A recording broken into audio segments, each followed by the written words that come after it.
يا مساء الفل والجمال على احلى متابعين في الدنيا. وحشتوني جدا جدا من الفيديو اللي فات.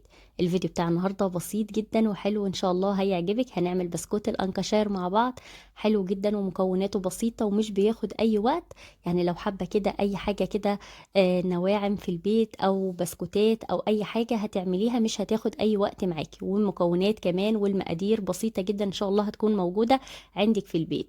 مقاديري مظبوطة جدا، جربيها وانتي هتدعيلي. ولا بتشقق ولا بتفرش ولا اي حاجة. وشايفين شكلها بسم الله ما شاء الله زي السكر. يلا انا ويلا، ولو اول مرة تشوفيني اتمنى تشتركي في القناة.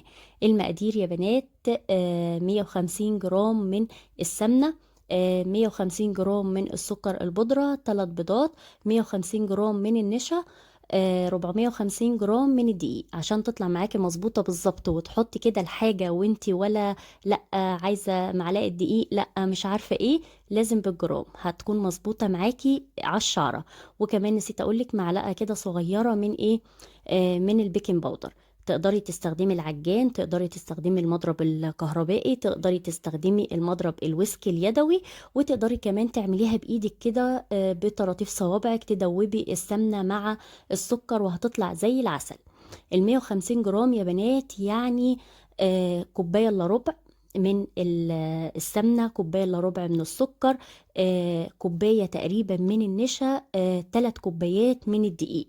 دي لو بالأكواب، ودي تقريبا الأكواب المعيارية، بس أنا الصراحة بعملها بجرامات وبتكون مظبوطة وزي العسل.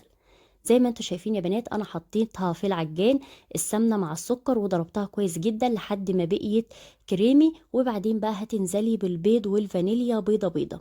اول ما تحط البيضه وتختفي كده على طول تروحي تحطي البيضه التانية. بس ما تبلغيش في الضرب معاكي. بس بقى، واهم حاجه يا بنات البيض يكون بدرجه حراره الغرفه. هتيجي بقى يا بنات هتنزلي بالدقيق على دفعتين. هتحطي اول دفعة وبعدين برضو تقلبي، سواء بايدك او في العجان على السرعة الضعيفة زي ما انتوا شايفين كده معايا. واول ما هتتلم خلاص ما تبطلي تقليب فيها. انا حطيت اول شوية من الدقيق وبعدين بقى هتنزلي بالشوية التانيين من الدقيق. انا المقادير يا بنات مظبوطه بالظبط. اول ما حطيت الجزء التاني من الدقيق وشغلت العجانه على السرعه الضعيفه، هي اتلمت معايا وهي كده مظبوطه وزي العسل. هتمسكيها بقى بين ايديكي، شايفه ولا لها عرق ولا اي حاجه، وهتكوريها كده. لقيتيها بتشقق معاكي، ما تعمليش اي حاجه غير انك انتي تعجني فيها مره كمان برضو كده بايديكي، وخلاص على كده. شايفين يا بنات؟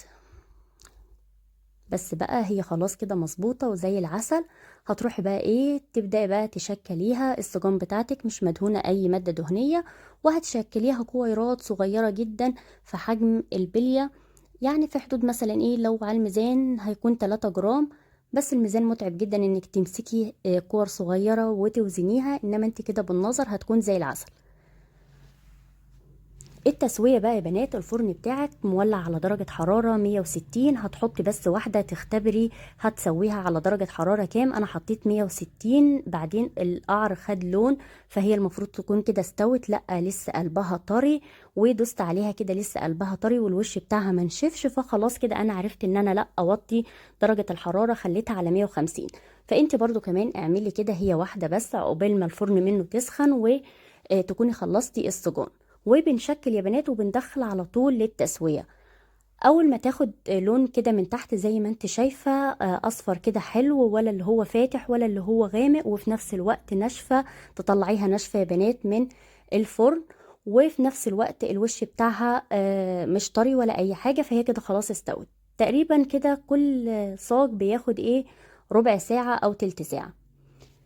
هنيجي بقى يا بنات بعد ما تبرد تماما، تروحي بقى تلزقيها زي ما كلنا عارفين بنلزق لانكشاير بمربى. تقدري تستخدمي مربى مشمش، تقدري تستخدمي مربى فراولة، تقدري تستخدمي النوتيلا او الشوكولاتة. تسيحي شوكولاتة وتعملي بيها بقى. تمسكي كل اتنين طبعا نفس الحجم، وتروحي بقى ايه، تحطي فيها حتة مربى وتضغطي عليها كده. هتروح المربى طالعة من الجوانب بالشكل ده، وتروحي بقى تسقطيها في فرماسيل، في مكسرات، في جوز هند، في فرماسيل الوان، فرماسيل بني، اللي يريحك. شايفين بالشكل ده؟ وحطيت كمان مربى على الحوافي عشان تلزق عليها فرماسيل اكتر ويكون ايه شكلها مبهج كده وحلو. بس بقى يا بنات زي ما انتوا شايفين هتخلصي بقى كل الكمية، بسكوتة حلوة جدا مع كده كوباية شاي او قهوة الصبح، حاجة في منتهى الجمال. يا رب الفيديو يكون عجبك واكون قدرت افيدك ولو بمعلومة بسيطة. جربيها بمقاديري ان شاء الله هتطلع معاكي ناجحة من اول مرة. واستنوني في فيديو جديد. باي باي.